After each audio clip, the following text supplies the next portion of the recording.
See, my surrogate mother was Viola Armstrong. She had a son named Neil.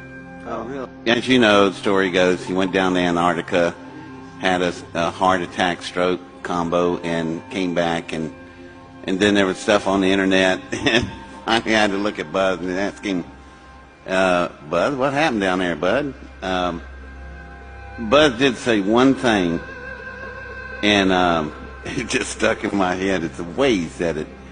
He just said, we thought out things we shouldn't. And if Buzz saw something, I don't know what it was, but it was enough to give the man a heart attack.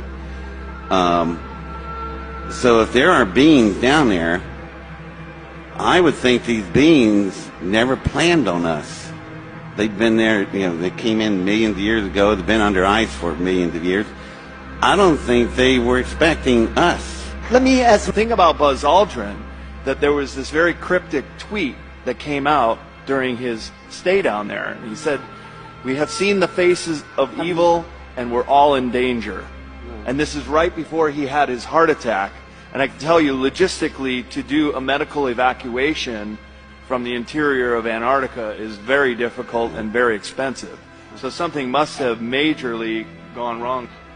To underscore the fact that when the C-130 crew had dropped them off, they disappeared. And then when they went to try to find them, there was nothing at the National Science Foundation camp at all. Nothing. They were gone. A dozen totally scientists. Gone. And when they did show up, they had been missing for a couple of weeks. And Brian S. and the C-130 flight crew were then sent back. And they were expecting that they would see this group of scientists out to meet their plane, doing this, yelling something. And he said they were lined up like birds on a wire. They were all kind of next to each other, and most of them had their heads down, looking at their feet when the C-130 was pulling up. And that somebody had to go from the flight crew over to the scientists and direct them to get onto the plane. And they talked about how not one single scientist said one word. Most of them walked with their looking down at the ground. Brian said when they got them loaded up, he said to his flight chief, "What in the world? Where have they been?" And the flight chief said, "I don't know. We can't get a word out of them." And during the flight, Brian went and sat down next to one of the scientists, and he said he leaned over and touched the scientist's knee, and the man never looked up.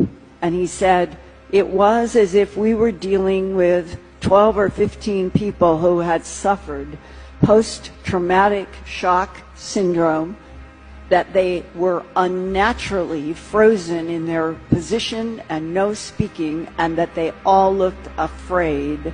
That one of the SEALs that I have talked to that is not in the video said that as they walked for a mile or 2 miles into these very strange created architectures, they reached a point where something started coming through the walls out into the air.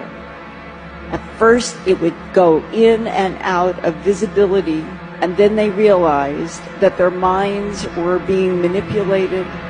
And then when they could see it clearly, and it was coming in and out like a television signal in the air, it appeared to be covered with scales, like an armadillo, the surface of an armadillo. And he said, when you are face to face with something like that, and you are trained in military to kill, but you're dealing with something you've never seen, and it can go in and out of visibility, and you know that your mind is being taken over by something that you are fighting. He said that happened in one of those corridors, and that was 2012. There's definitely something in Antarctica.